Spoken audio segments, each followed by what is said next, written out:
We are live right now, but I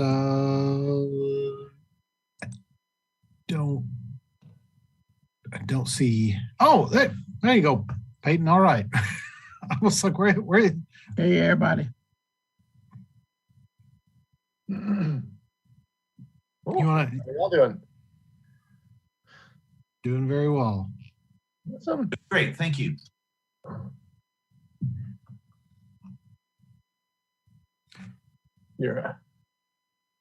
Well, this is a weird format. So you want to call us to order, and you'll do minutes, and then we'll turn it over to Amanda. Yeah, that'd be great. So let's be ordered, people. I think we have everybody here except for Merritt, so that's good.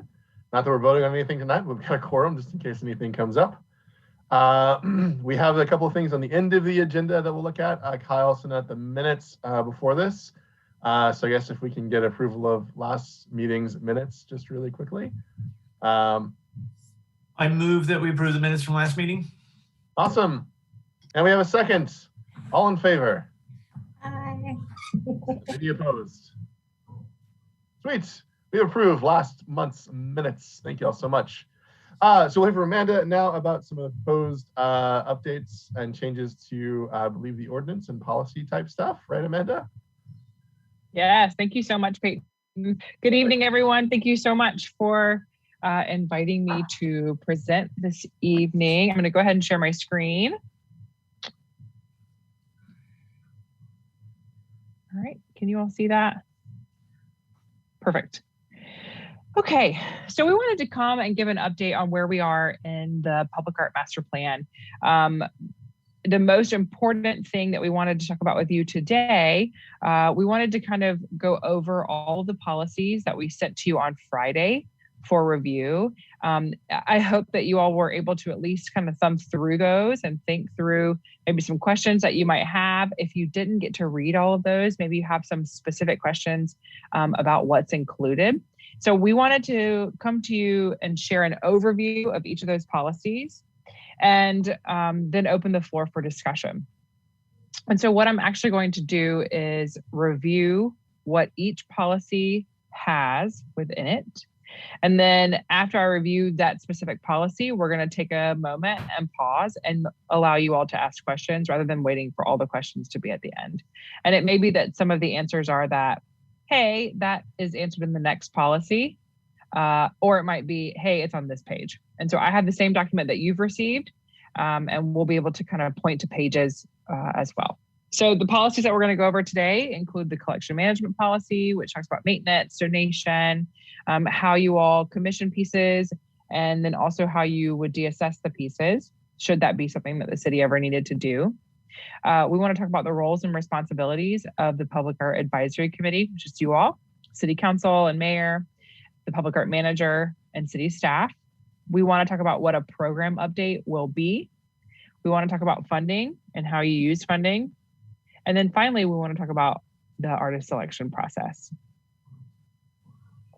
So the first thing we're going to go over is the collection management. So this is the bucket in which the city is able to look at its entire collection and how to govern that collection. So we want to be sure that the city is able to maintain a collection that is going to result in high quality city-owned public art, that they have records of, accurate records, that they're able to understand what the maintenance needs of these pieces are. We also want to make sure that the city is able to respect the artist in its collection management policy, which is why there is a maintenance plan requirement in here for each artist who is commissioned to do a piece of public art. And also this policy really is very direct and specific, so that the workload for staff is not such that they are consistently and constantly having to chase down different needs from artists or processes that might be coming before them. So within that collection management policy, we wanted to lay out how the city specifically would accept public art donations. So I talked a little bit about this the first time I came to you all, and just shared how important it is for a city to understand that so many people come to the city with a desire to donate a piece or pieces of a collection to them. Oftentimes, I've shared many times, and I think this is kind of a story that we can all relate to, is that, grandma may have passed away. She had a beautiful collection of sculptures in her garden, and the family is very attached to those because it's really a part of their experience, many generations experience. They love, grandma, and they really want to put it somewhere, but they can't put it in their own homes. They don't have a garden that would be suitable for it. So they think a city park would be really special and really wonderful. As we all know, that may not be the best use of city property.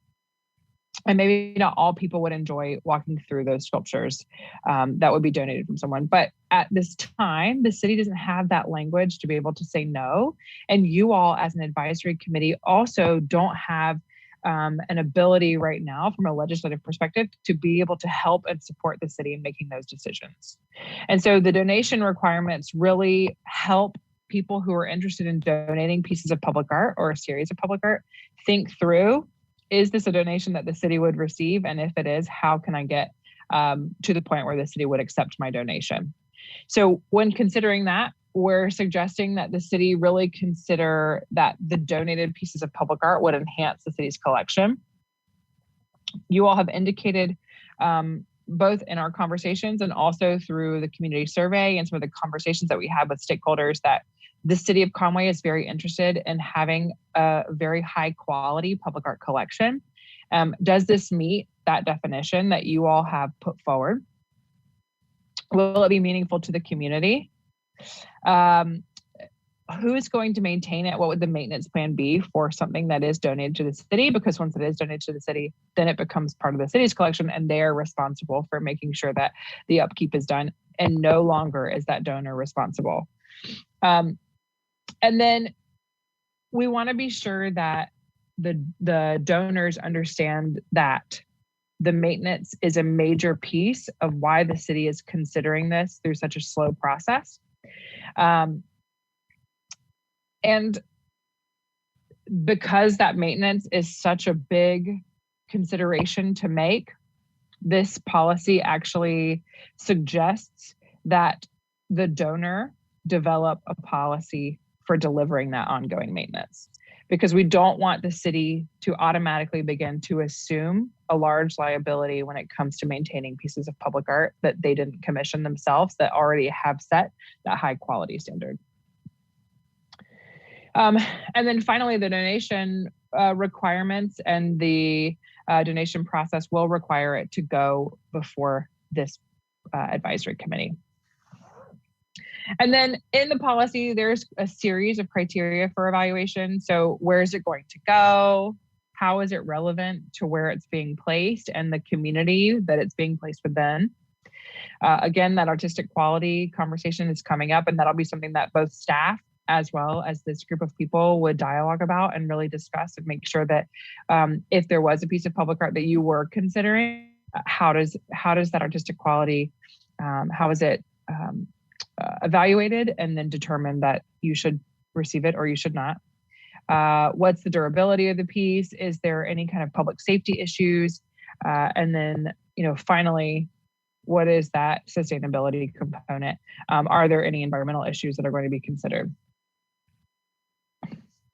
Within the collection policy, there's also a memorial gift section in which we have placed some language there that the person who is being memorialized must have been deceased for 5 years at a minimum. And that's, we can have a discussion about that if you'd like, but that's kind of the best practice in our field, primarily so that anything that may come to light after the death of someone, we believe within that 5 years, that would have kind of come forward. It's also important here that these memorial gifts are considered for the location in which they're being proposed.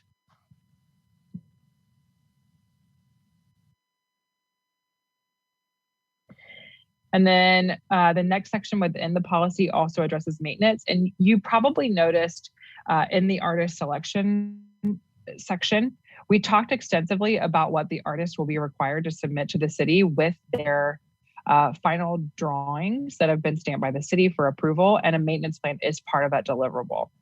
And so once the city begins to commission artwork under these policies, those maintenance plans will then become a part of the facilities planning, in which the city can say, okay, here's what we do annually. I'm going to put this into whoever's going to be managing the maintenance into their workflow. Here's what's going to happen every 5 years. We're going to evaluate the light bulbs, right? Whatever those pieces are that need to be evaluated at specific timeframes that the artist has determined for you will then be put into motion. But this maintenance plan or this maintenance section within the collection management policy really just thinks about how the city is going to be overseeing the routine maintenance, and how the maintenance doesn't become so cumbersome that you decide at the end of 7 or 10 years, we need to evaluate our collection. And then you have a maintenance list that's very long and very expensive.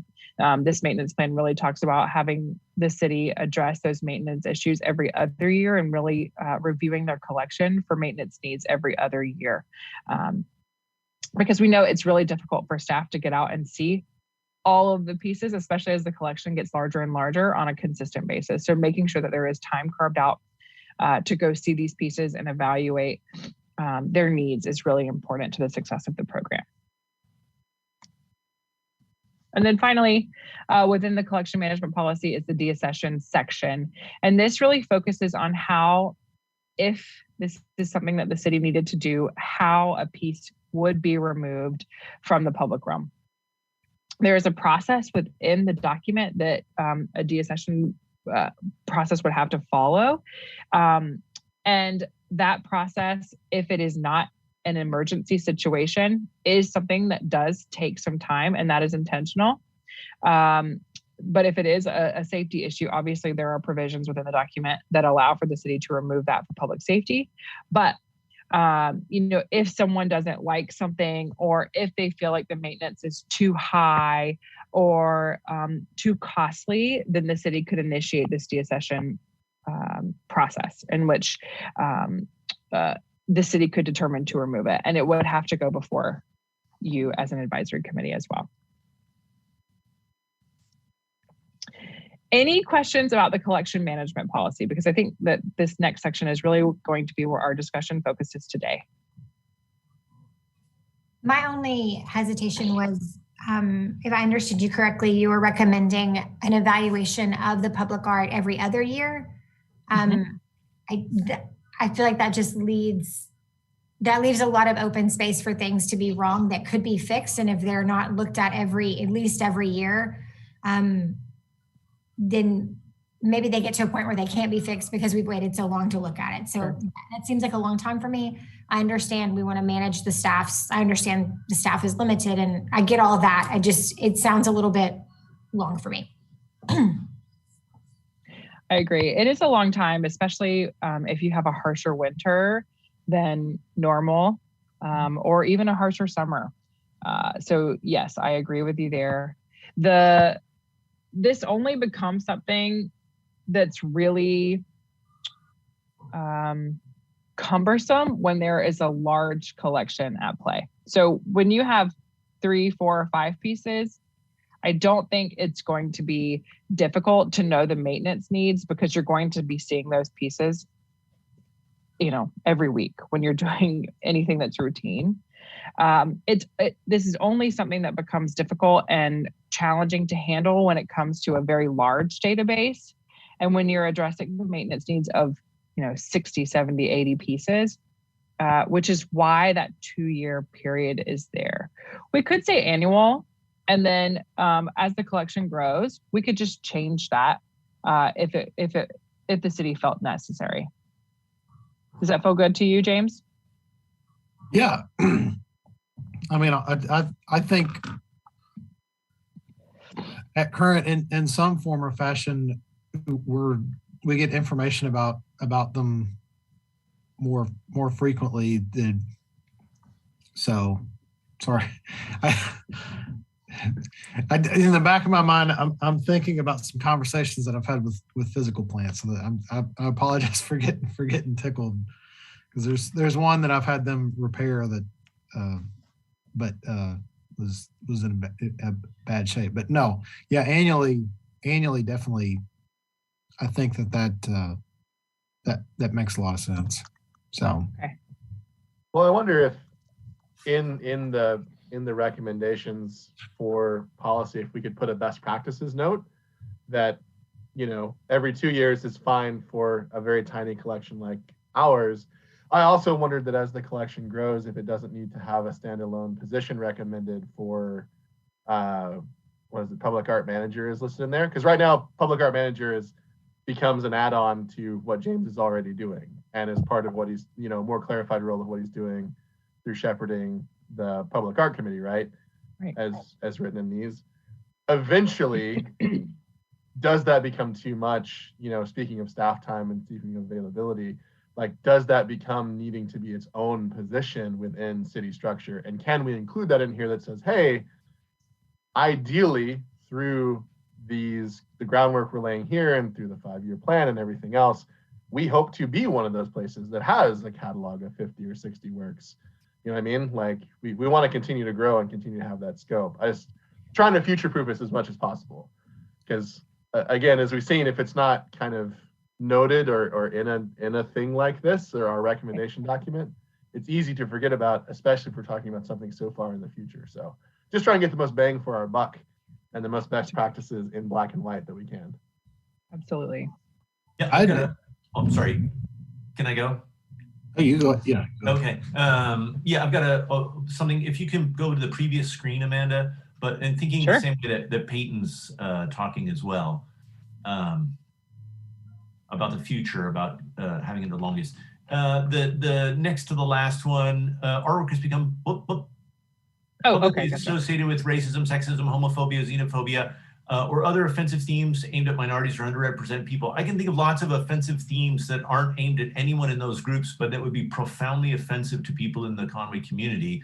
I don't know why we have to have all of those very specific offenses there, and why we can't just say if it's been publicly associated with offensive themes. I mean, ultimately, that's going to be something that this committee and the city are going to decide. And as the years go on down the road, who knows what sort of offensive themes will be there. I think that's going to limit things by having just those, 6 or 7 very specific, I don't know what to call them, offenses. Does that make sense? I think we can do broader than even that.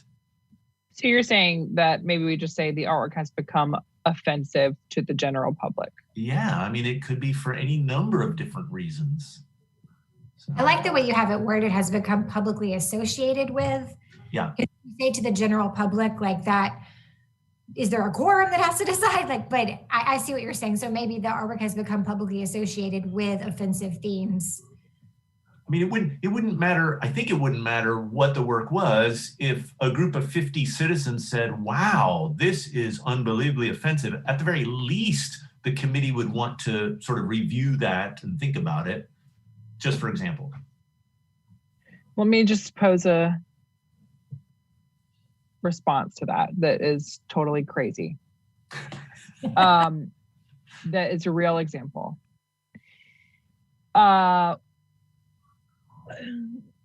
We have a client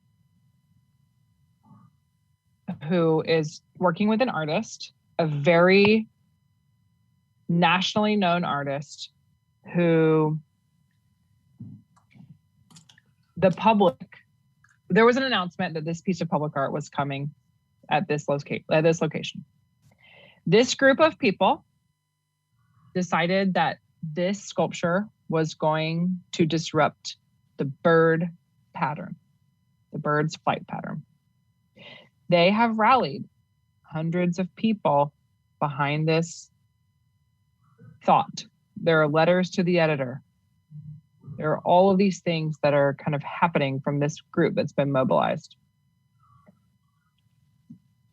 I think that this person could say, I believe this piece should come down after the city has spent a couple $1 million on something because it is offensive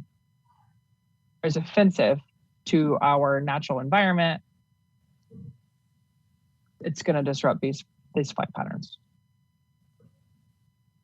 Which is why I understand the desire to be more broad, but I also understand my desire to be more specific. Amanda, if several hundred people showed up for anything in Conway, that would be a victory. Okay, all right. I think that's impressive that there were that many people out who wanted to even say anything about a work of public art. I mean, certainly, you're right. That public art board would have wanted to have heard their concerns and maybe thought things through. Maybe, I mean, some of these things get messy, right? They get a little sticky and a little awkward. Yes. And what do we do? Where public art committees are to present works of art that support public values. And if you have hundreds of people showing up and screaming about something, I don't know. But it's weird that it got that far before someone, before they threw a fit. Yeah. I'll say this: what if, as a compromise, because in some respects, I do like the idea of calling out some particular things, but I think it's important to note before that last comma there is or other, and maybe that or other offensive themes aimed at any group of people, basically, or any group. Would that be a compromise in that, Amanda? Yeah, or other offensive themes aimed at any group. So it could be an environmental issue. It could be, yes. Does everyone feel okay with that? No, I'm not okay with that. I think that the list of things that are there is boilerplate that I see constantly and all the time. There's a million other reasons why people get offended by works of art besides homophobia, racism, and sexism. That could be anything. I mean, I'm just thinking off the top of my head, just any sort of religious issue or class issue could easily become a dividing and offensive point. I don't think we need to list the same 5 things that get listed everywhere. We're not going to be approving some work of art that's going to be obviously homophobic or racist. It's not, you know what I mean? It's not. And to think, I mean, the idea that something will be approved and then 5 years down the road, a group's going to come up and say, wait, that's unbelievably xenophobic. I don't know. I don't think we need those words. If it's offensive and a group of people come to us and say, wow, this is, I agree with Jenny, that publicly associated with, I think that's a great way of putting it. If somehow a group sees this, and I think that's the core thing of what matters. But that's just me. Well, playing devil's advocate to that argument, which I certainly understand. If you know Parks and Rec, so the Pawnee logo, which I could potentially see something happening in the future where one group might say, no, that's not offensive, they're just wrestling, and so that would be why I would say maybe there are certain things that we would call out because it might be a marginalized group, and then have a catch-all that relates to the remainder. If you put what you're doing then is privileging marginalized groups, and people can be offended for any number of reasons, and marginalized people don't have any more right to be offended than it's if you're offended, you're offended. I mean, do you know what I'm saying? I don't think we can qualify offense, but I don't want to overblow it, because I think it's something that that's why we have committees, right? That's why we would talk through it, and the city would certainly talk through it too. If people somehow, yeah.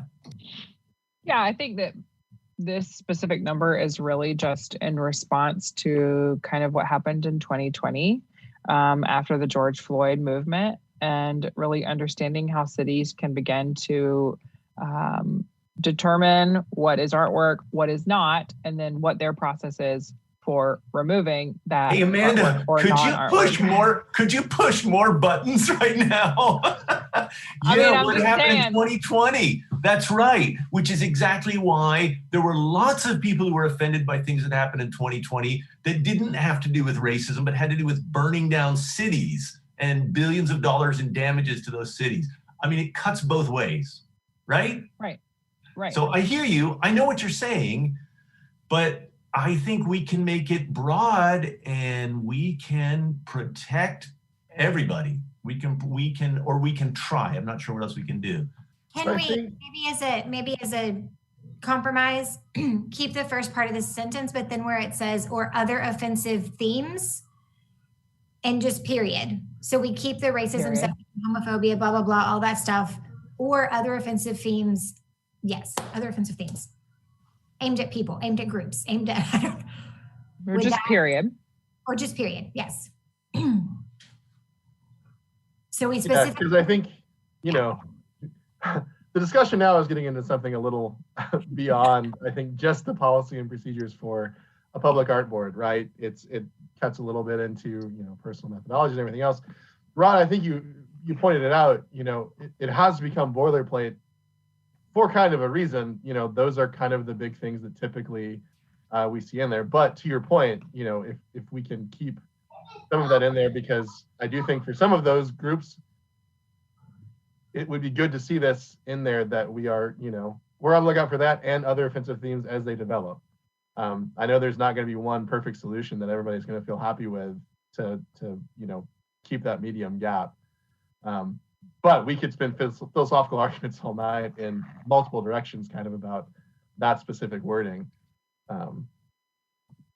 So would that work for you in a non-perfect solution to end it after other offensive themes? Then we're not specifically pointing out then just minorities or underrepresented people, but giving us our leeway for future development. Sorry, who's you? You, Rod. Oh, Rod me. Miller. Okay. No, I don't agree with that, but I'm just one person on the committee, so yeah. In the interest of in the vote, can we note your dissent in the vote and? Sure. Yeah. There you go. Sorry, I wasn't sure what happened. Maybe we should, I don't want this to be the focal point, because there's a lot of things to talk about. Sorry, I don't either. I didn't mean to derail, but I don't know what, Peyton, you can note that I don't support that or something, or you can vote or whatever people want to do. But yeah, sorry, I didn't mean to derail. I want to keep going.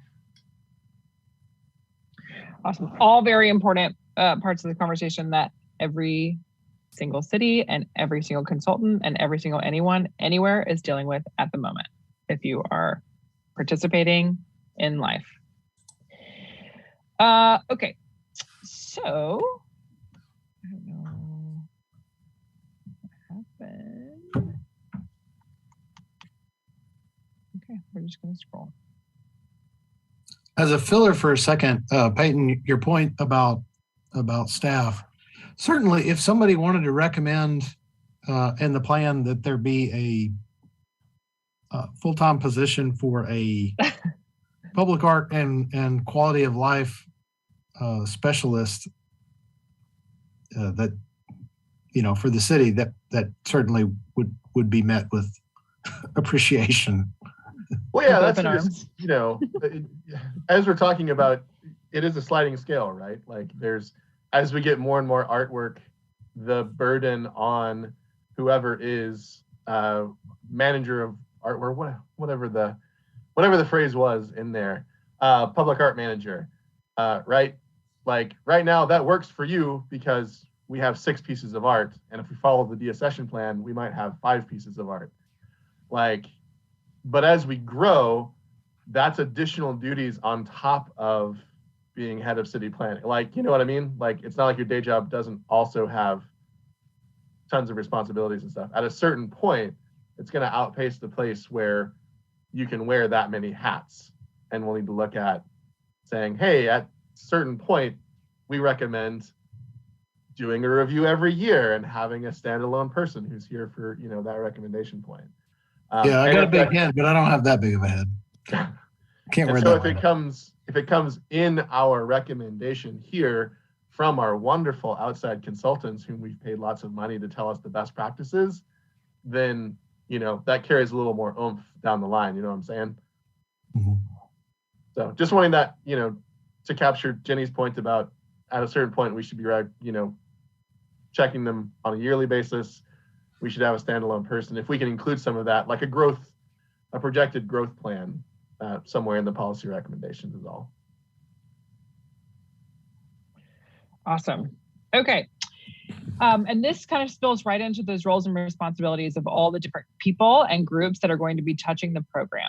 So the first is, let's talk about you all. We are going to change the ordinance to your committee, which is called the Public Art Committee, now being called the Public Art Advisory Committee, so that it is more clear about the role. So here are the proposed role of the members of this committee. What we just talked about, which is recommend adoption of the plan and the proposed policy to support the full program for the city. It's to support staff, and hopefully it's multiple staff later. But for now, the staff that you currently have, Kyle and James, in appointing review panel members and developing procedures to commission artwork, no matter kind of what the scale is of the artwork that you're trying to commission and the location. I want you all to support staff in establishing criteria and eligibility standards for the applicants of the projects. So those requests for qualifications would go through you all to review and make sure that it encapsulates everything that you're interested in seeing in there. The next is Sorry, to Amanda, support... can I just Sure. Because I'm just not sure I followed what that means. Sure. The criteria and eligibility standards for applicants, not for the projects, but for the people.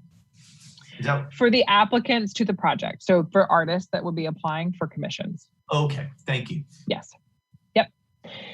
So let's say, for instance, you really want to do a project that's only closed to Conway residents. So that would be a criteria that you all as a group recommended to staff, and you would say, we're very interested in this being local only, and here's why. And you would make a recommendation as a group to them. Does that make sense? Or you might say, this budget is so large, we want it to be open nationally, and we want there to be a barrier of entry of like 10% commission, 10% total value of the commission having previously been done by that artist, so that you can be assured that they would be able to complete a project within the budget that they're applying to. Things like that. Does that make sense? Okay.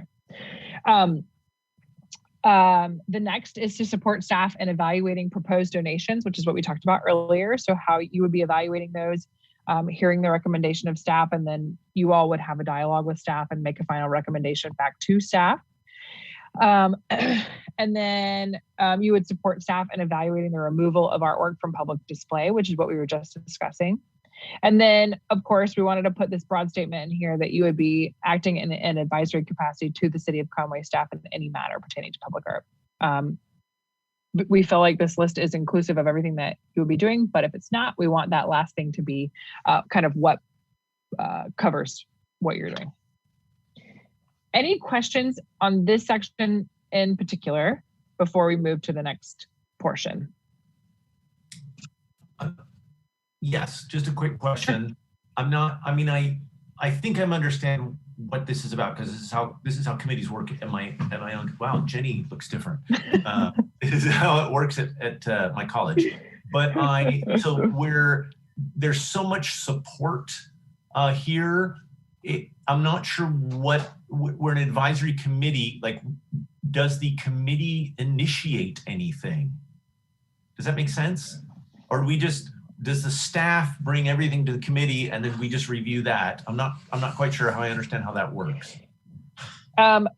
So you would be initiating some things. So let's say, you have a budget, and we're going to talk about this actually in the public art update, which is kind of it's a blend between what you did the past year and then what you're looking to do in the coming year.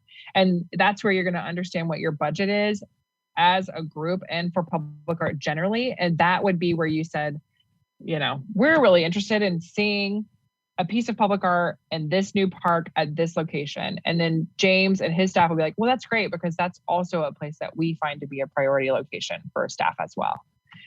So I think in that context, yes, you would be initiating these projects and ideating with the city as to what those projects might be. Mm-hmm. So I have a question as well. This is Joanna. Sure. It seems like it's a lot of support staff in, doing a bunch of things. And I understand it would just be, is it just us giving our opinions? Is there any kind of, would we vote on stuff, or just kind of give our opinions and say, hey, yeah, that's great what you're doing, or don't do that? I think you would vote, right? So Peyton would call for a vote. You would say, yes, there are, 6 yeses, 1 no, or whatever. And that would be how staff helped make a decision. So you're essentially your vote is acting as a recommendation. Does that make sense? Yes. And then So staff will theory, use. Yeah, if we didn't support something, or after we voted and make a recommendation to say use, or a certain piece of artwork, in theory, it could easily be overridden and not. It's up to the city to actually use that recommendation. Correct. Right? Correct. It's up to city council. So, your staff is ultimately making a recommendation to city council. City council at any point is able to not take your recommendation and not take staff's recommendation and direct staff to do something entirely different than what staff wants to do. Gotcha. Cool. Anything else you want to add to that, James? No, yeah, we're okay. That's accurate. So okay. I don't know if this needs to be said here, but it strikes me that and tell me, of course, if I'm reading this wrong, but the idea of this, of having so much about supporting staff, is that instead of, and I think it's what we did before, we had our committees, we came with decisions and we made proposals, and then we sort of connected with the city, with James or James' office, and we said, okay, here's our, and we were kind of doing double the work. And so now it's like, that's why James is meeting here with us, right? So that we're, in a way, if I'm saying this right, we're doing this together to kind of streamline it. Does that make sense? Yes, it makes sense. And that is what's happening. Okay, good. And you all have expressed concern that you were putting forward projects that weren't going anywhere. And this is a way that all those conversations happen collectively and not in these subcommittees. And so that what we're going to talk about in a second, which is this public art, we're calling it a public art update, but it's essentially a work plan where you're reflecting on your past work and then also what you're looking to do in the future is really going to come into key. And that will be presented to staff as well as City Council annually.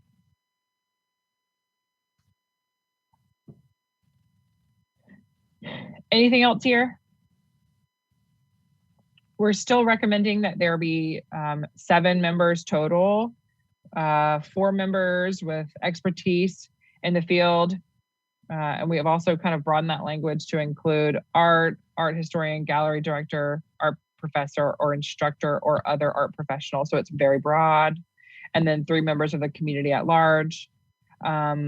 We add some clarifying language in here about member. You have the document in front of you, but I'm just kind of calling out the high points. Members shall serve a 2-year term. And if members were being reappointed, it would require reappointment by the mayor and city council. And then we went through kind of what those responsibilities would be. And then there is a section in there about what the public art manager is going to do. I don't think it's necessary for tonight's discussion because it essentially is outlining and illustrating the need for a dedicated staff person for a program as it grows. So it's saying, it's not only a liaison to a commission or a committee, it's all these other things that are really important. The document also reviews what city council and mayor are responsible for doing. And as we said earlier, city council has the ability to approve your public art program update, which is what we're going to discuss next, including the appropriation. So financially, what you're receiving as kind of a committee and what the city is receiving in full for public art for the year. The city council and mayor are also confirming appointments to the committee. And then they're also voting on those final public art selections, placement, and funding for any of those projects. So I will say, and I have no reason to believe that this would happen in Conway, but I just want to let you all know, just from a general standpoint, that you could receive funding for a project. We have had clients where they've received funding for a project, they've bid it out. It went into contracting and the contract came before council.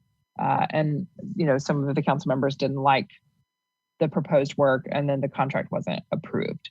So that's just how government works. It's important to just make you aware. I'm not sure if James wants to say anything else about that, but that just kind of putting that out there. They are the final authority. Just out of curiosity, is this how majority of other committees are set up? Yeah, so in most places it's called a commission, but that's just its language, and it's just different based on every city and how they structure their boards and commissions. But yes, this is exactly how it's set up. The work plan is not necessarily how it's set up, but I think that this is kind of the best path forward that helps staff and you as a committee move forward together in ideating and co-creating what you're going to do, and also documenting what you have done in the past year. Point of clarification, Joanna, did you mean nationally art planning committees or art advisory committees, or did you mean locally in Conway related to other boards and committees? Nationally. Okay. Because I know we're a little different than the other committees in Conway. Yeah, this is a new thing, but cool. The other thing that this document and this section of the document lays out is what the rest of city staff is going to be doing. So because we are going to be recommending that public art be included in many city projects, we are recommending that the city establish what we're calling like an interdepartmental committee as well, where they're coming together on a regular basis, likely quarterly, to say, hey, I've got this project coming up in parks or in transportation or in planning or whatever it is. We're really interested in including public art. Let's talk about how that's going to happen. And so you'll see in there that group, city staff, their responsibilities are really to explore including public art in any projects moving forward. And they're going to coordinate with, at this time, the manager, which is James, on inclusion with any of those projects in this update that is going to go before council. And then if it is appropriate, multiple staff from different departments may participate in this Interdepartmental Public Art Coordination Committee. But that really just supports James, and also just streamlining and making sure that the right hand knows what the left hand is doing within city government. And I'll add on that. I mean, part of I think it's generally a good practice regardless, but part of it was, I think, revealed, like for instance, talking with Jenny up to the last minute on the resolution for the poetry project. And, we started having, then realized that in some of the conversations where we discovered that some things with the funding, that obviously that was we needed to have more input from the Parks Department. And that led with the proposal, Jenny's proposal, that led to, questions then from the Parks Department about that. And so I think it's, in general, for us to make things run smoothly, just having that level of coordination with other departments to make sure, because inevitably we are going to have a ton of, a lot of this future art will be focused in parks. It will be focused on trails. And so, having that level of coordination with them is going to be very important.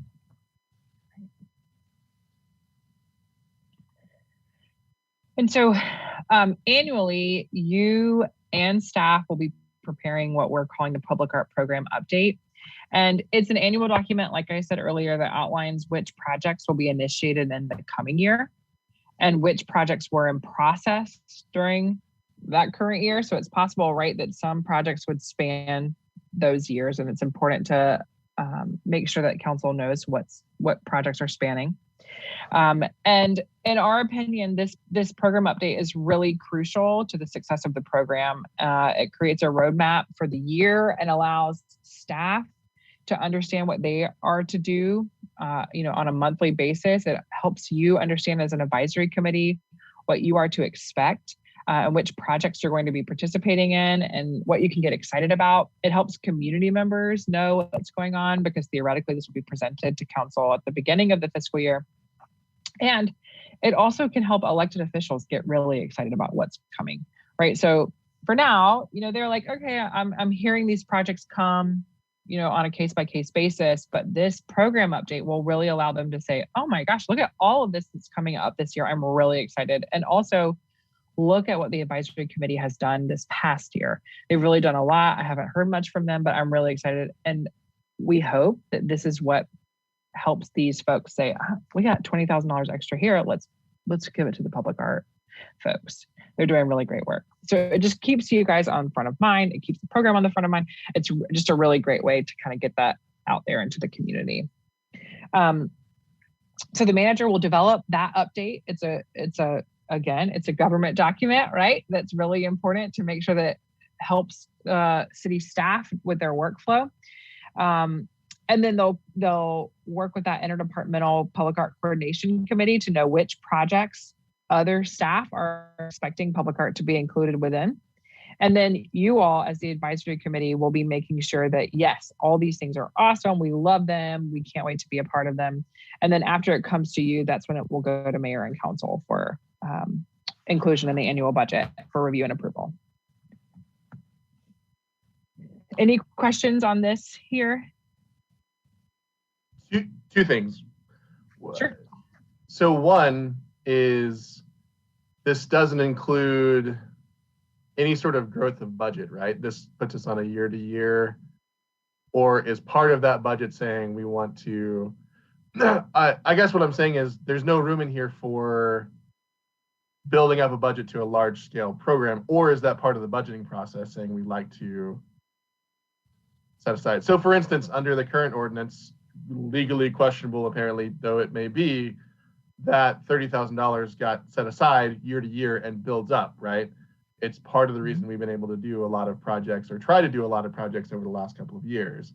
I'm not seeing any sort of thing like that into here that builds up a budget for future pieces of art, unless that's supposed to be included into the budgeting process, not just looking forward for the first year. Or are we just going to do it year by year and hope that when we want to do a big project, there's money for it, or we just don't do big projects in Conway, or it's like the Parks Department? Yeah, I think the funding will be in the budget process. So I mean, it's as the ordinance says now, it says that money comes through, but honestly, that doesn't come through unless it goes through the budget process. So I don't think there's any intention to change the amount of funding that's intended to be dedicated for public art.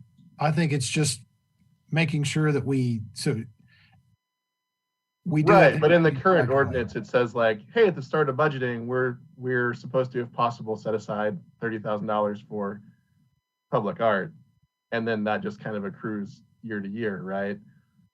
Knowing that you're not.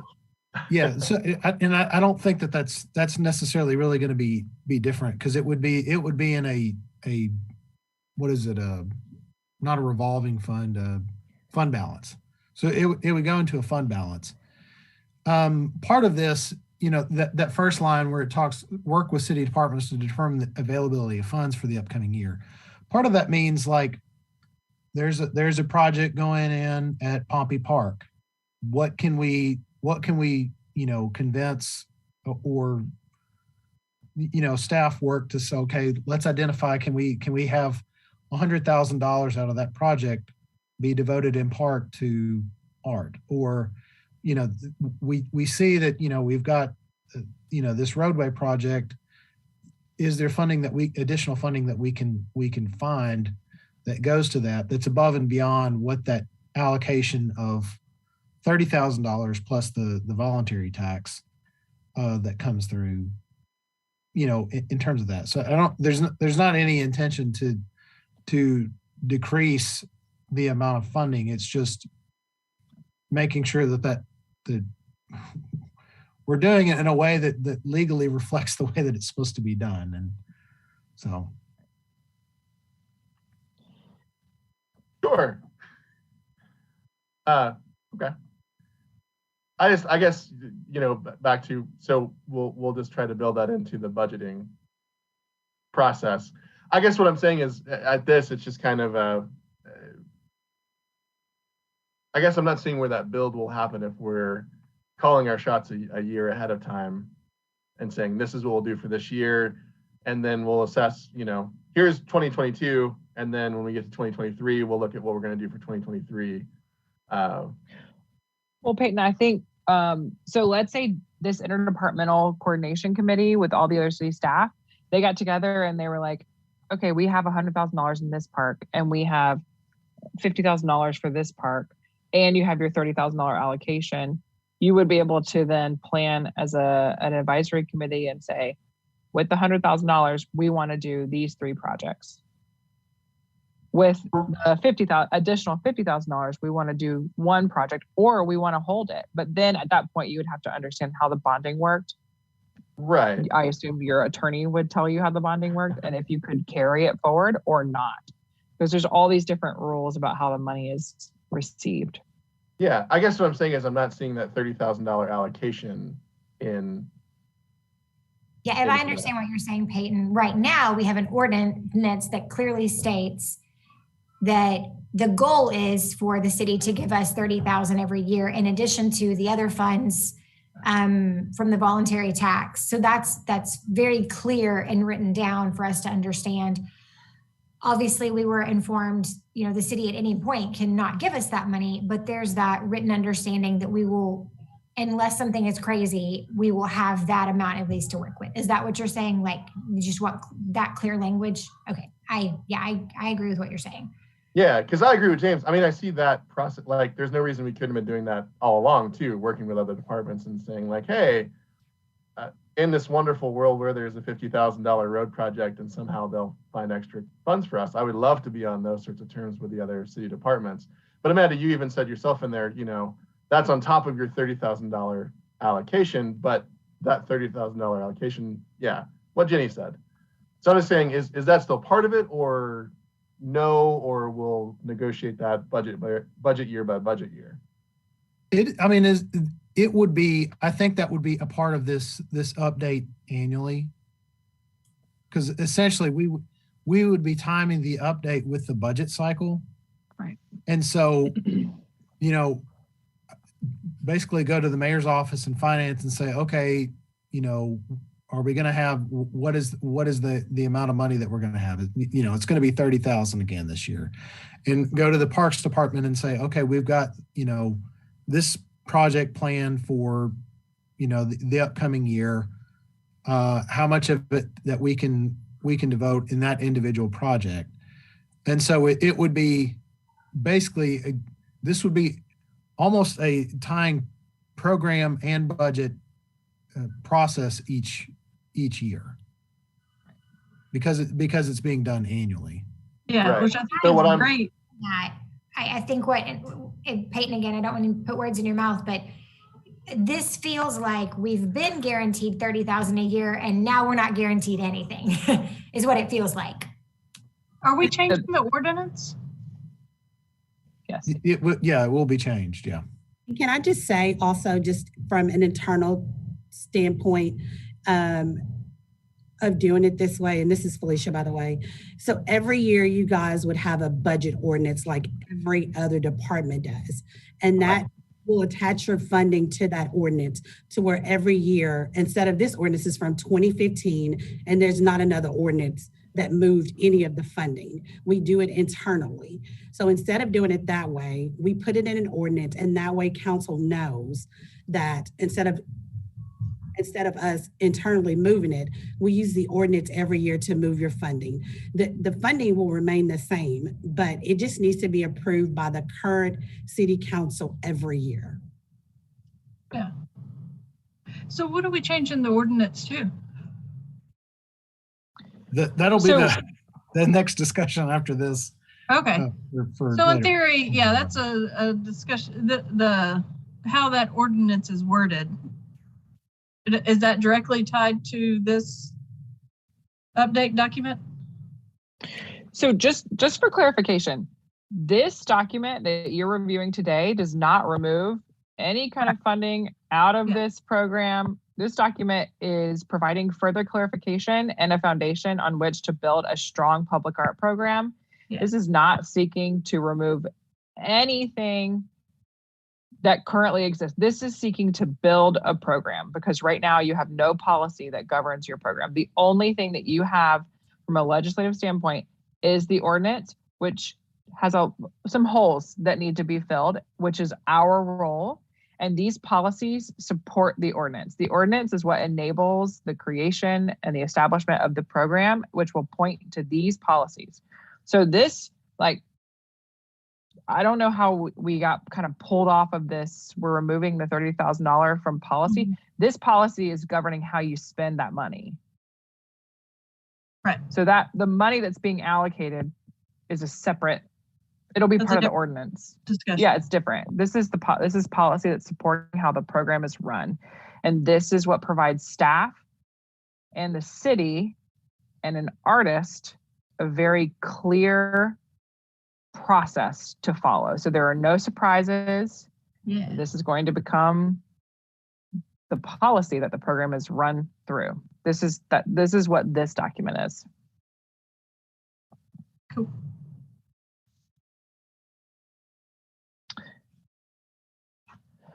And the update is really a document that is meant to provide steps in which you are all going to take and city staff is going to take to get whatever you're going to do for the upcoming year funded, paid for, and to make the community aware of what you're doing.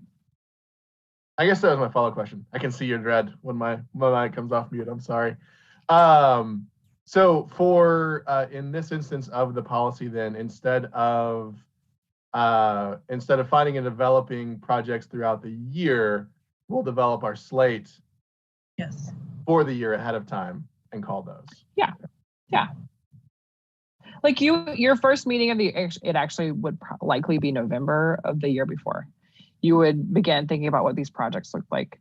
And then James would have his meeting with these other department heads and you would say, hey guys, do y'all have any, projects that public art should be included in for this upcoming year? And they'll say, hey, yeah, I've got these 3 projects. Could you take that to the advisory committee and see what they think?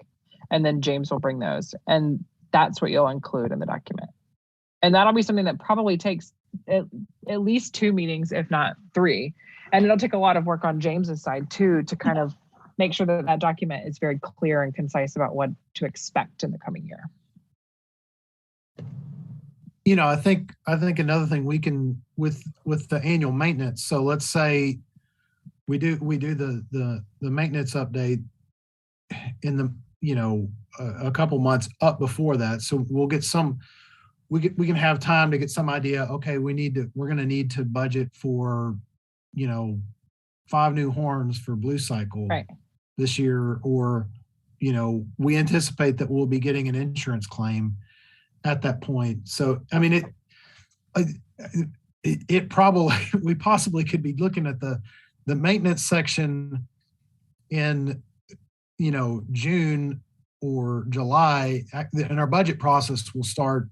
That starts in September, so we would need to start thinking about budget in August, and then that would continue through the end of the year. But so there would be some interspersed work. So I mean, it is something that half the year would be in this, and then we would have sort of overlap where we'd have 6 months where it's just only projects, but then there's another 6 months out of the year we're thinking about what are we going to have to provide maintenance for, what are we going to and where are we pulling funding for sources with I've got where we're getting funding from other departments in addition to whatever funding to the funding that we get through the 30,000 plus the voluntary tax. Yeah, I mean, I can see easily, a planning season and an executing season where the 2 are in tandem. I can also see us taking, we'll have to have some sort of transitionary year, hopefully this one, where we put these forward and then start planning those so that we can actually follow the letter of the policy that we're putting forward. And give you some time to meet with the other departments, because as I understand it, we don't have that kind of relationship where we would just go to roads and be like, hey, we want to use some of your, have you thought about art in your project budgets? I don't think that's a matter of practice at the moment. We'll have to build that up.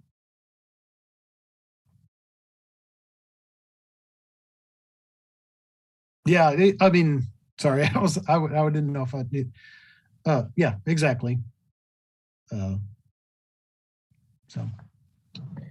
Thank you for doing all this, for taking on that role, because that's going to be a lot of planning and work. Which is great. You got Kyle. Yeah, there you go.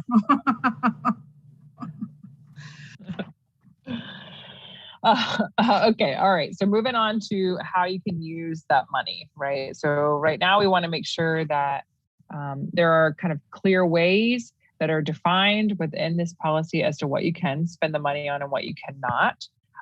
So you can use the public art funding for calls for entry, any kind of RFQ, RFPs that are going out, any kind of stipends that you would need to pay an artist to develop a concept or a proposal. If there are any kind of jurors that you're inviting in from outside, any artists that you may be asking to serve as jurors, you may want to compensate them for their time. And you could use these funds for any other cross-related competitions or commissions. So, maybe you had to pay CodaWorks to host the call for artists if it is a national call. That's $750 usually per call. And then, that would be an allowable expense. Any artist fees, including travel stipends and expenses related to travel, the fabrication and installation, any acquisition of existing works of art, relocation. So let's say in the Assession, someone submitted a piece for Assession because the site was wrong. They felt like it was a safety hazard. You all as a committee still felt like it was important to keep that piece in the public view. So you need to recite it. So there is a cost associated with that. So this fund can be used to do just that. Any permits or insurance that need to be, secured during the fabrication or installation of artwork. Sometimes we have cities that will waive the permit fees. That way, that isn't a cost to the artist and isn't a cost to the city when they're submitting these for consideration. Maybe there's some marketing material that you want. Maybe there are some, Facebook ads that you need to run if you're looking for community engagement. All those things would be allowable under this policy. Any artwork appraisal that you would need to do for insurance purposes, any community events, and then any curatorial or contracted services would be allowable. What you cannot use the funds for mass-produced work. We find this happens all the time, especially in parks departments. They're like, we love this art. It's very creative, and it's a bench from a catalog. And you're like, no, not art. So it's really important to kind of make sure that that's called out. You cannot use money for mass-produced work. Professional graphics, because that's a marketing tool, unless the graphics were specifically executed by an artist. I know that there may be some conversation, and maybe you guys want to have a conversation on what that means, because a graphic designer is an artist. So there is some kind of back and forth on that. But from my perspective, it's public art funds shouldn't be used for marketing material for the city. It should only be used for public art purposes. And that's kind of what this is in there for. We don't want any of the public art dollars to go to a project architect. So if there is maybe a large facility, a fire station, a police station, a new government building, a new parking garage, we don't want the architect to be designing those pieces that would qualify for public art, because we want the money to go to artists. And then finally, we're not allowing the purchase of existing works outside of the selection process. So that process that's laid out as the last kind of portion of this document is really important to follow. And outside of that selection process and outside of the process of you all saying, we were initiating this project, we're putting out this RFQ, we're suggesting that you not be able to purchase works outside of the selection process that you establish. Any questions here? Yes, I have lots. Yes. What about like site prep, bringing power to the site if the artwork is lit, or I don't know, a concrete pedestal to put it on, or stuff like that? I always recommend putting that in the artist budget, not in it wouldn't be paid for separately. It would be under the artist contract. So let's say you're putting, I don't know if you have any city-owned parking garages, but let's say that you do, and let's say you want a sculptural element on the elevator tower, a 4-story elevator tower. Within the artist budget, who would be developing some kind of sculpture for those elevator towers would be the lighting.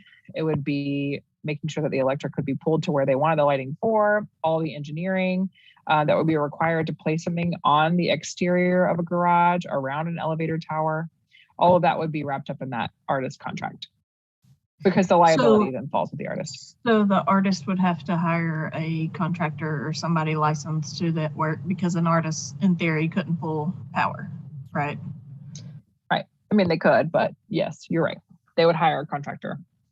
Would they be allowed to do that with our use, or are tied to, like, our projects have to be on publicly owned grounds? Is that copacetic to have a third party? I'm asking our Jameses and our Kyles. You're talking about for them to do utility work, or for? Yeah, in the hypothetical case we're exploring right now, where they had to draw power to somewhere and we had them fund a third party contractor. Is that allowed? Or well, yeah.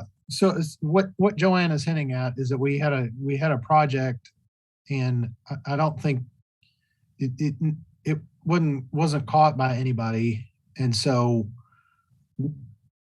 what we thought we were paying for was not what we were paying for. We had to come up with extra money to get power and concrete pedestals, to the center of the roundabout, and so that's Yeah.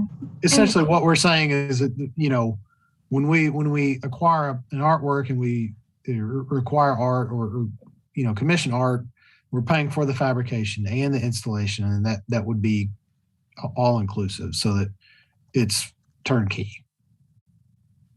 So Gotcha. it would be kosher to pay a contractor to do that site prep. Yeah. But the artist would have to pay the contractor, not the city, right? Yeah. It would be part of the overall contract with the artist. Okay, Gotcha. awesome. I was just making sure we weren't going to run into anything like, you know, we didn't want a third-party contractor pulling power lines through the roundabout when it needs to be a city department that is doing that. So It'll all go no. through permitting.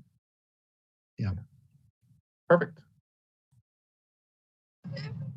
And the benefit of that is so that it's all in one cost.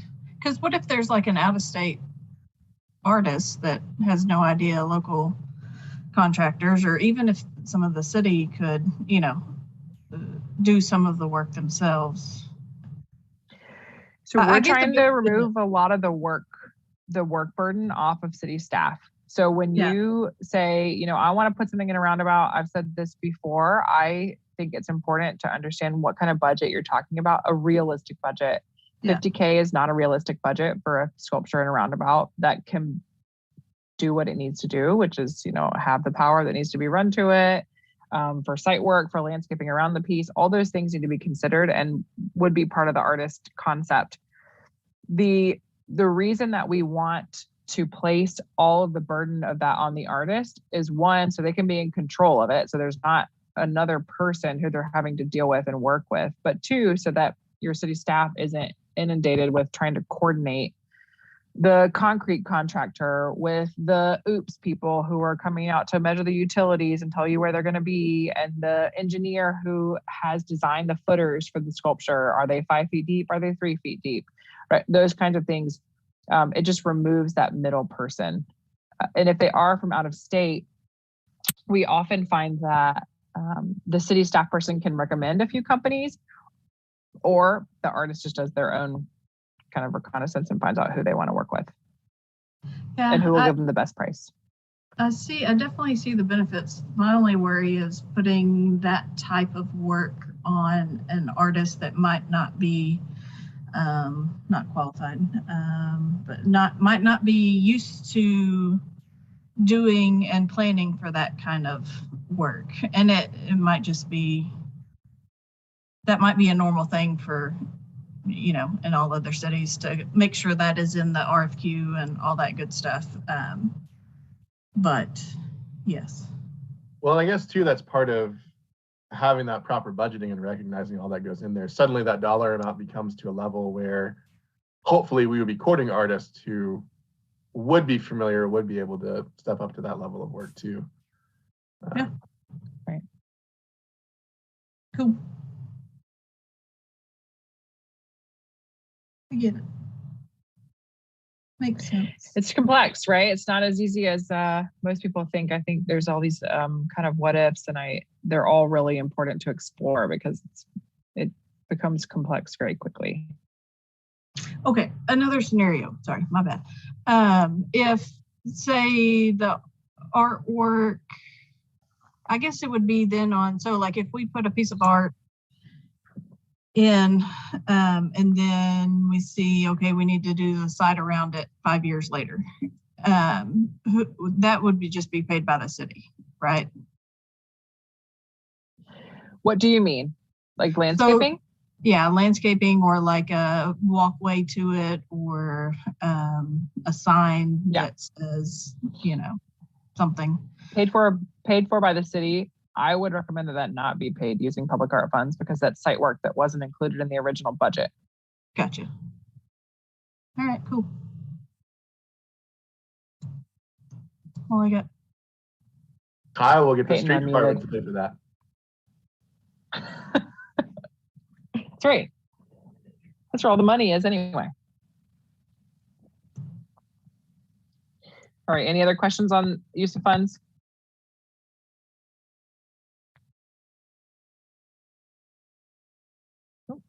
Okay.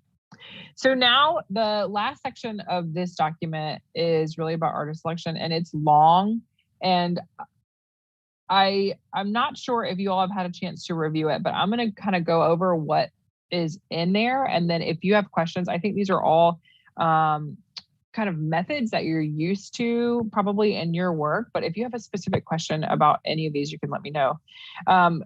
We wanted to kind of set out what the different methods are for hiring an artist.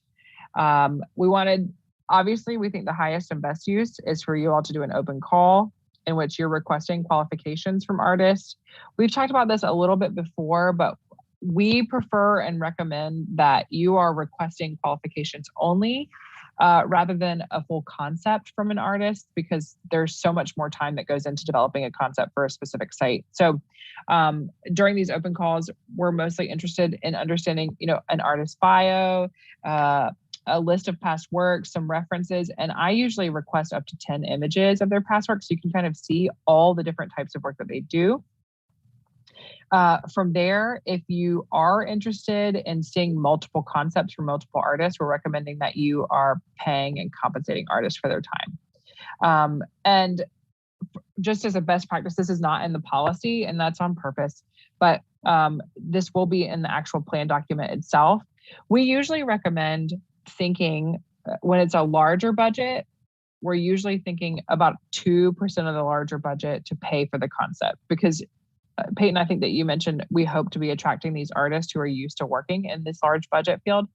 Those artists are also used to being compensated for their time. And so, when you think about maybe a $400,000 piece of art, giving an artist $4,000 to develop a concept plus travel is something that these artists are like, okay, yeah, these people are serious. They want to see really awesome concepts. They want to see that I've really thought through a lot of these engineering considerations that they're going to ask about, and I want to already pre-think. And that compensation is there for me to really spend time. And it takes a significant amount of time, as you're aware, just on this conversation, to kind of get from a site to a concept that's going to land and really do well. And also one that can come in right around the associated budget. Yes, Peyton. Question for James. So this artist selection process, by its very nature, is full of vagaries, whereby we have a project scope and we are then soliciting artists based on their expertise and not project definitions. Will that jive with the public art program update, where we're budgeting a year ahead and only going to be able to give specifics to the inherent, it says goals and budget for the public projects, but we're not going to be able to necessarily say exactly what the art piece will be if we're engaging in this artist selection process. Do we think those two things are setting us up for success and we'll be able to work that? Or do we need to be mindful of, I'm just thinking of past projects we've tried to get approved, and we've needed to be very, very specific about what they are, what they're going to be before taking them to city council. And this seems to be a bit of a reverse, where we're saying we want to do a project this year. It needs to have this amount of budget, and we need that in place before we can do an artist selection and call for artists. Oh, I see what you're saying. Yeah, I can see that. I think that the benefit of us taking that with, for instance, I think we'll have a level of at least locational scope, because let's say part of the update, we're saying, hey, we're going to, we plan on having some type of monumental sculpture on Tucker Creek, and we want to have yay amount of money. So I think it still will provide a level of flexibility. I think the benefit is them a soft commitment on the front end at the time of the project update, which is another really good reason, because we're saying we're going to have this amount of money.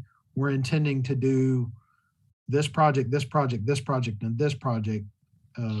So I think we will be okay, because it's one of the problems I think that we had with poetry right now is that, and we found some level of solution in providing assurance with that, was bringing the council along in the process so that they know what's happening. And then it's like, okay, since we've said we're going to do this, we know that we'll get a resolution of support that basically says that, yeah, they're willing at some point to allocate funding when we get the finality of the details. So I think this actually follows that modified way that we've done in slowly bringing them along.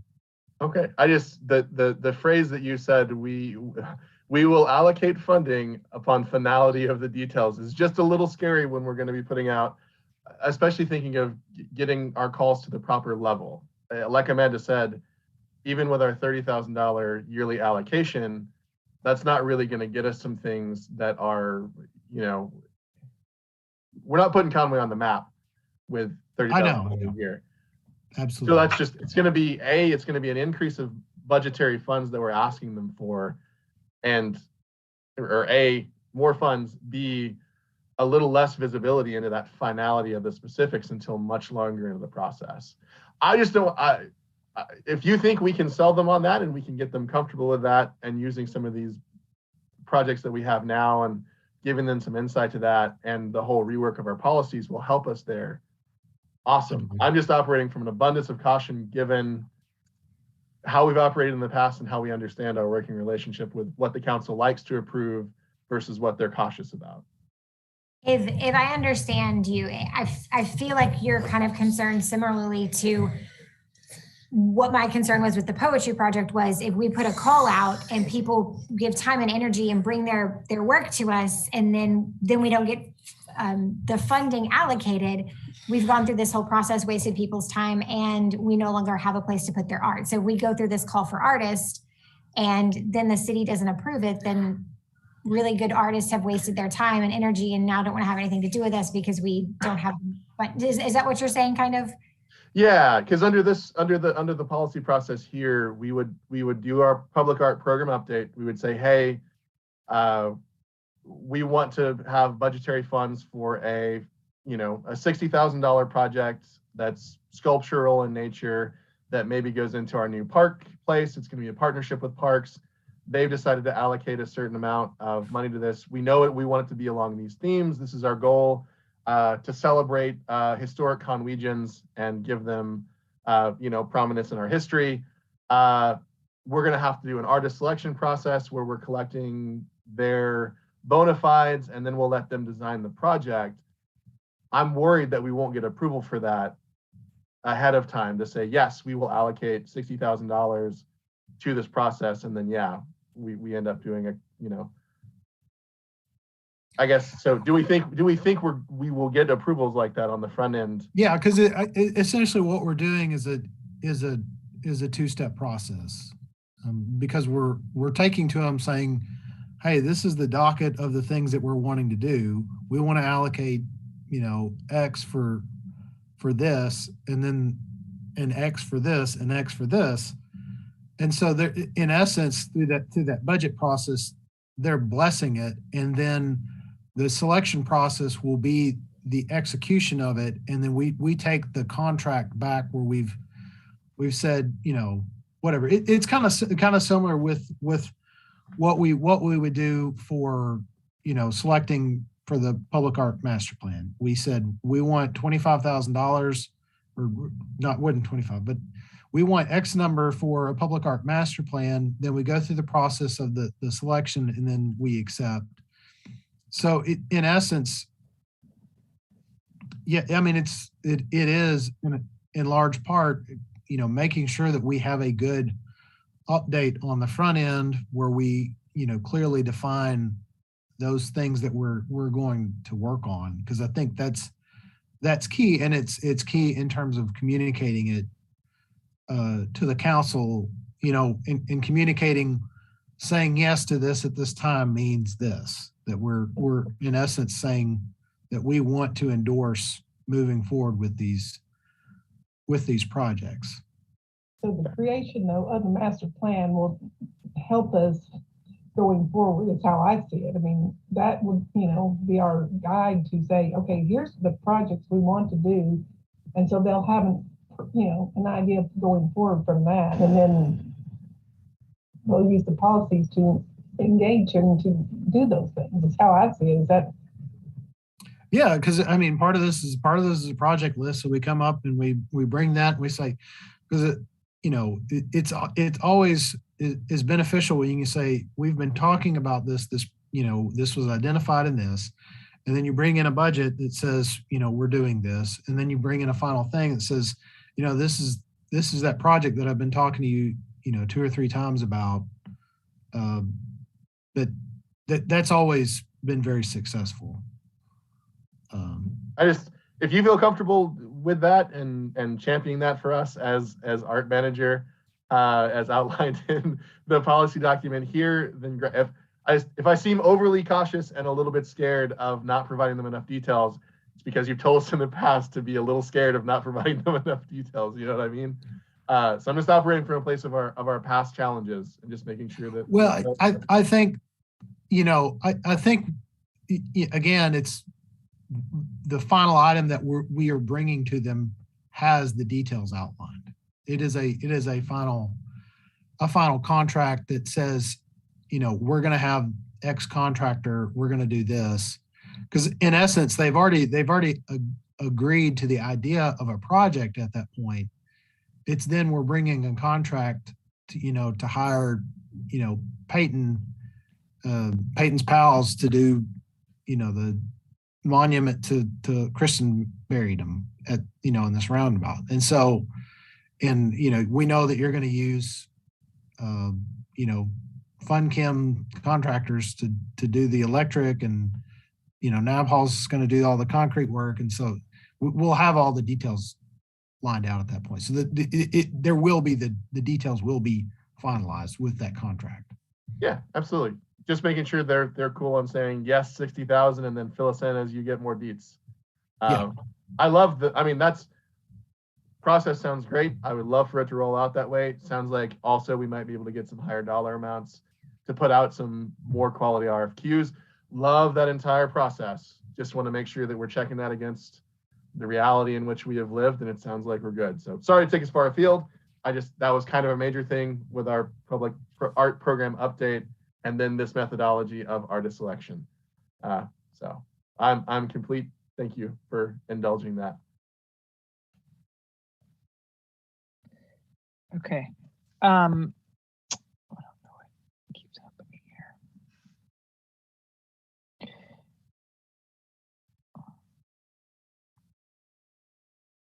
Okay, awesome. So we talked about open call. There may be a limited or invitational call that you all do. You may say as a group, staff may recommend, this is a very particular project. We want to only focus on artists who have done work in the middle of roundabouts, who are used to working with, very specific parameters as it relates to transportation. We're going to invite 20 artists and then 10 apply. And then the selection panel would evaluate them based on that and then invite them to develop proposals, right? It could be a direct selection. One of the things that we are talking about also is including an artist as a design team member and allowing them to be integrated into the process of designing whatever the thing is that you're going to place public art within. So if it is a road that has 5 roundabouts on it, how can one artist be part of the design team to help the design team understand how to better serve the artist that will eventually be placing artwork there? Maybe that artist is the artist who's going to do all 5 sculptures, but we're calling them a design team member, which I'm very excited about that opportunity. And then there's also something that you could do should you want to do this, which would be to develop a pre-qualified artist list of folks that you could just have their qualifications on hand, similar to how you run other consultant kind of on-call consultants, in that they would be pre-qualified, accepted, and approved by you. And then as a group and as staff, you would say, all right, let's look at our pre-qualified list to see who could do this. And they've already been pre-qualified, met all the procurement practices and requirements, and then you would be able to direct select them from that. We are recommending that you form an artist selection panel for anything that's over 35,000, which I think is what we changed that number to, primarily to reflect how the city currently handles its procurement.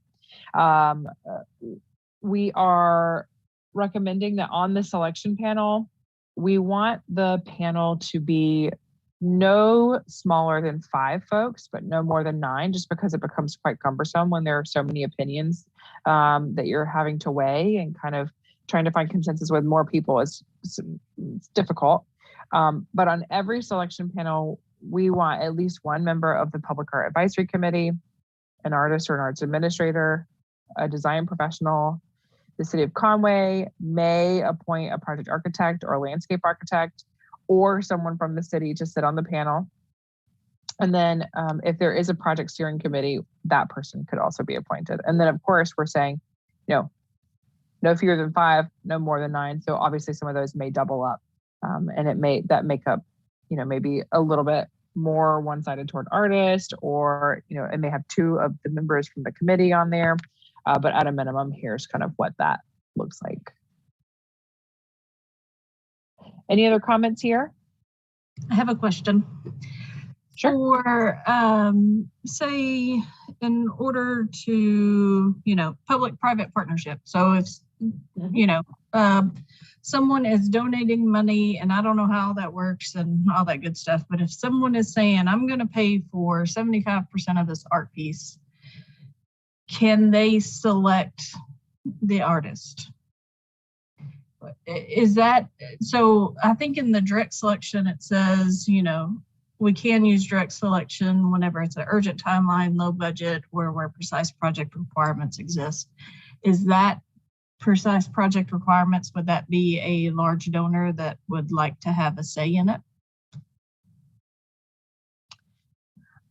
I probably have an opinion that may not be of the city's opinion. So I'm going to defer to James on that, and then I can answer and support what he says. Oh, but we wanted your opinion. Go ahead and share your opinion, because I'm not sure. Okay.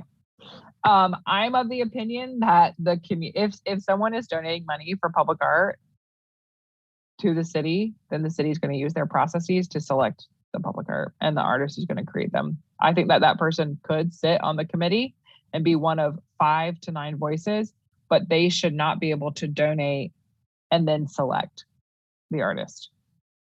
Gotcha. So, but is there any kind of, we could use any of these, the open call, limited invitational call, or direct selection, right, at any point. I noticed there were some, not caveats, but there was a little bit of stipulations in when direct selection could be used, or when limited or invitational call, which I think is great, but I didn't know if we wanted to put something in there about public-private, because what if they pay for the whole sculpture itself and then they just sit it on our land? That would be a donation. And it would go through the donation process. I gotcha. So Joanna, Yeah. just we've talked about the NABHOLs wanting to do a piece that our craftsmen created. So in that situation, Amanda, are you saying that would be, they would have, sorry about my little sidekick here. So that would be a situation of NABHOLs would be donating that piece to the city, as opposed to the city commissioning that and going through the process. Correct. Everyone Yes. approved, obviously. Right. So it would go through the donation process rather than the city running the selection panel for them. Which, and it's obviously from a policy standpoint, Jenny, I understand that project's, hopefully coming forward at some point. I know that it's very likely that, related some other projects that we've got, that there might additionally be other community entities that want to follow that same model. Mm-hmm. I don't know if it's wholly or in part, funding or donation. And so that's, that it is going to be multiple ones that we we end up looking at, hopefully. So we have run multiple calls in which we have a nonprofit organization that has received a grant and they're contributing it to funds that the city also has that are matching funds, essentially. We have always just provided a seat to that nonprofit organization on the selection panel. However, those specific examples are when a city is providing those matching funds. So if that nonprofit commissioned a piece of public art and wanted to place it on public right of way, they would go through a donation process similar to what we've kind of placed here and put forward here, rather than allowing the city to run the process. And I think too, I know that there are some specific examples in Conway in which you may have 3 to 4 partners on one project, and the city may be, one of 4 donors to a very large project. And I think that the same would stand. You would form, in that context, you would form a selection panel of 9. Those 4 other 3 donors would have a seat, and then you would fill the rest of the committee out as directed. Okay, and at what point do we decide which selection process is used? Who decides that? I think staff would be making a recommendation, and then you all would, say, no, I don't think that, or yes, I do agree with you. And it's always on a case-by-case basis. Cool. But in theory, we could use any of them at any time. Yeah, sure. Mm-hmm. Cool. I am more of a fan of open competition. Oh yeah. And I think artists are always as well. So I'll just put that out there. But yes, you could use any of them at any time. Yes.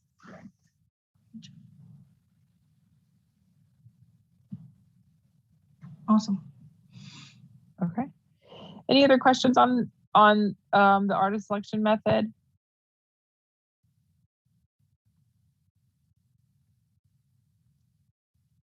No. Okay. You'll notice in the document I did provide you a mural process and guidelines. So James and I had a really great discussion about this process and these guidelines. And then I took it back to my team and we had a great discussion about mural processing guidelines. And I would like to ask that we have a follow-up discussion on this document at our next meeting, because I think there are going to be many, many questions. And I want to be sure that we are saying the right. So I want to be sure that we are confident in what we're saying here is what the city also believes. And the more we talked about it on my team, I think that we just need to have another discussion with James about it. But you all are welcome to review this document as a draft document and say like, oh, this is the direction that they're going. And I'd like to bring this back to you in February. If that's okay with you, James. Yeah, I think that's great. I mean, the main, we went down a whole rabbit hole of yes, content neutrality and signage. Yeah, on private property and how we deal with that. And so it is a extremely sticky area in terms of, how it, and the reason being is that we get murals that might not quite be murals, or they might have some level of advertising, and what are the processes for dealing with that, because so it's one of those questions. It's not like for instance the pollinator is simply a mural, so that it has no commercial content to it. But what do we do in other instances where there is some level of commercial speech related to something that might be an artistic work, and what's considered a sign, what's not considered a sign? Yeah, what if the pollinator mural was on the side of a honey store, James? What does that count as? Exactly. That's what we're talking. that's a sign. Yeah. That becomes difficult. Yeah. Yeah. So I would like to push this to next month's meeting so that we can just make sure that this is as dialed in as possible before we begin taking questions, because I don't want to muddy the water and say something that I may change my mind on.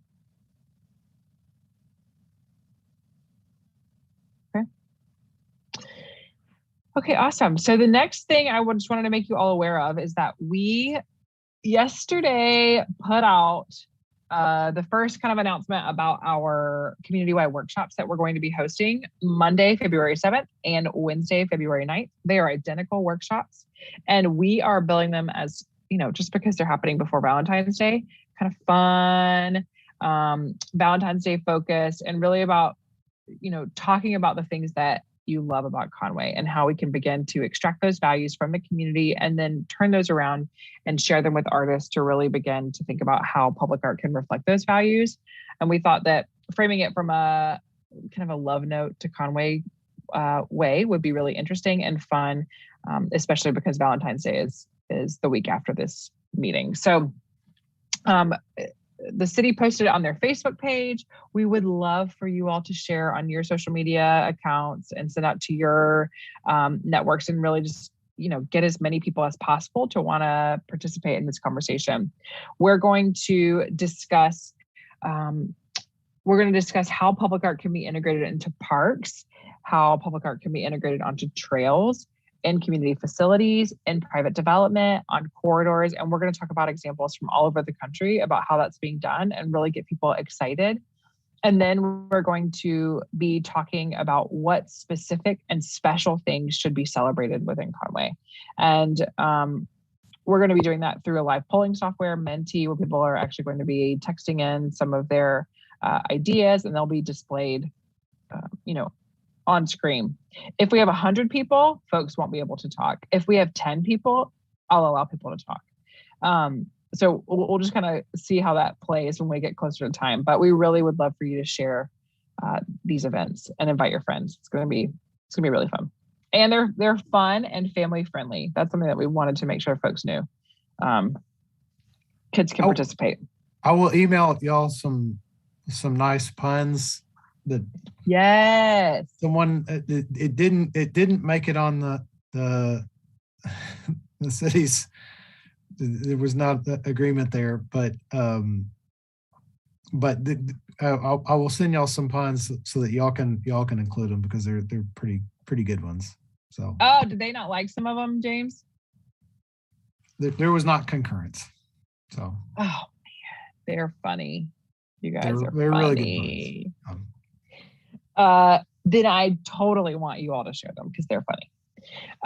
Anyway, so this is there's this graphic. You can pull it off the city's Facebook page and just send that out. And then finally, that's the end of the presentation. We have discussed a long, couple of hours now, but our next steps really are taking your feedback today, integrating your comments into these policies, and then coming back to you at the next meeting and now talking about the mural policy, but also discussing the changes to the ordinance. And we wanted to get your feedback today on these policies to understand what changes we needed to make to the ordinance so that can kind of begin its path, moving through the required city staff for all those approvals. And then we hope to come to you all in March, at your March meeting, with a draft plan. That's our hope. And that'll be largely dependent on how our discussion goes next month, because we want to make sure that there is enough attention and enough time paid to the policy and the ordinance discussion, because that's really important as well. Any other questions that you have for me? I know you have some other business, but.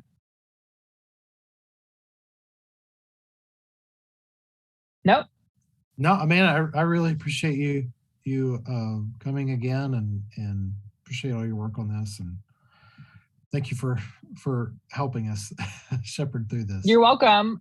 Thanks for listening to me talk for this long, and also for reading this document. And should you all have any questions or additional comments, feel free to send them to James or send them directly to me, and we'll make sure that those comments get put into the document. All right. Thank you all so much. Thank you. Bye. Bye.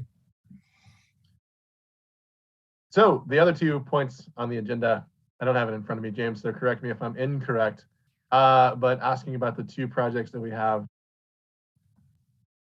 that are live, which is Tiny Toads. You have an update or anything we need to discuss as a group? Yeah, so I'll give you a quick update on that. Me and Kim are going to be working on the contract with Calvin to handle that, but that's kind of where we're at, and then turn him loose. So that's the status on that. Do you want me to go over to the poetry project? So after the council meeting, we had a resolution of support. So we still had a few details that it was we had some vagaries and questions from other departments about, and so we moved it forward with a resolution of support.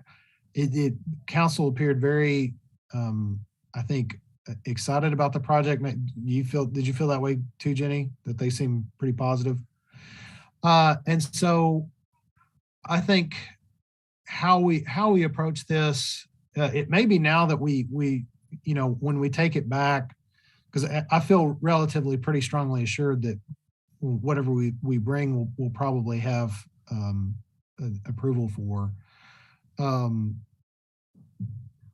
That depending on how we work that out, we'll either approach it as this being sort of a grant, or we may that is more general, and that way we can, some of the vagueness we can just live with and not have to address, or as that project progresses, then have some of that stuff outlined and it work. But I think regardless of those 2 paths, I think we'll have something that's workable that will move forward.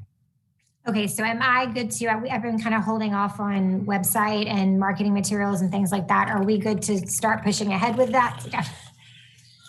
Yeah, I mean, I would say, there's a resolution of support from the council, which, that, like I talked about earlier, that's typically the sign where, like, okay, we talked about a few months back that we were going to bring this project forward.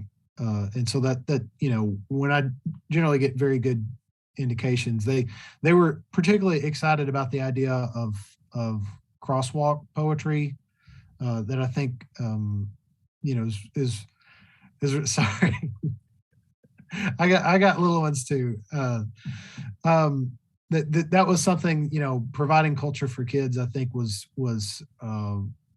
something that was very, very, very well received. And so I think that's going to be a great addition. So that's typically a sign we're good to move forward. We're explicitly saying we're good to move forward with.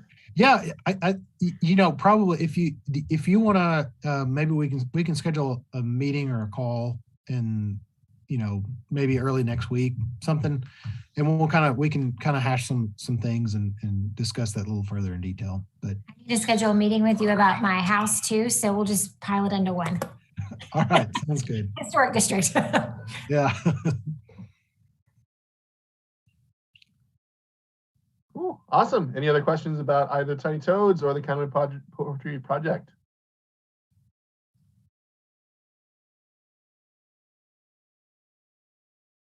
If I could, Peyton, I'm.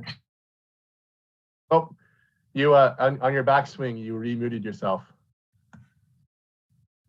This seems like we're getting a lot of great content, but. Sorry. Hey, can you hear me? Okay. I have to apologize. There has not been much January content between holidays and me having COVID. But we will be back on track for February. And I need to go. Y'all have a good night. Thank you. Thank you, Jenny. Thank you so much.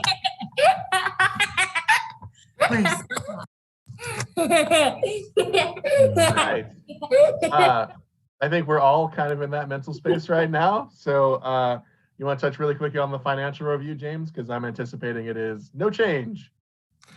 So we've got the funding received. You see that there, the 30,000 for the MLK. There's that. We've got our most recent invoice, 9625 for the public art master plan. But you'll look at the sort of overall. So with that funding, we've got, I'll zoom in there, about 250,000. So with those voluntary funds, with the discussion that we had earlier surrounding that, we've got more money than we thought. So it's a good position. So yeah. Awesome. Well, look forward to the ordinance discussions and helping that grow and stay healthy while also maybe getting some collaborative projects with other departments. That'd be awesome. Thanks, Felicia, for putting that and pulling those numbers together for us. You're welcome. We were excited. We found some extra funding. It's not usually the case, but Thanks, Felicia. Thank you, Felicia. On track. And again, having a yearly ordinance that I can go to and pull that would make it so much easier, because every year we can see it. And now it's in the voluntary fund and the public art fund. Some is in admin, and just kind of keeping that. I think Tyler and I got it now, but again, having a yearly ordinance like we do our budget every year, it just will help keep track of it, because I may not always be doing it if we get a public art manager. So. Hear that, James? More budget? No. James and Kyle. Cool. All right. Don't want to close before we have an option for any new business, but looks like we've already lost a couple people. But I want to open that up. Anybody wants to cover that we haven't covered in this extra long meeting today?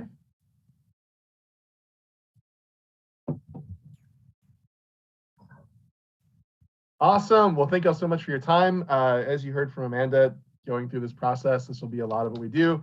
And talking with James, especially if we're moving to some of the new policies and procedures that we outlined. There's going to be a transitionary period. So I anticipate we'll execute the projects that we currently have going to the highest possible standard, and then get ourselves reoriented to the policies and practices we said we want to do, and keep to those. No point in making the roadmap if we're not going to follow it. So appreciate y'all. Appreciate your endurance and sticking out some of these longer meetings where we hash out some things and talk about everything from the fast policy recommendations and particular wordings to our funding things. Hopefully it'll all be for the health of our organization and our advisory board, and helping make everybody's lives easier while also helping us bring some good art to Conway. So that's the bottom line. Appreciate that. And there's nothing else from our city friends. I got nothing. Perfect. I move we adjourn and we all go on with the rest of our Wednesday evenings. Yay. All right. Thank you. Thank you all. See y'all Thank next you. time. Bye. Yeah.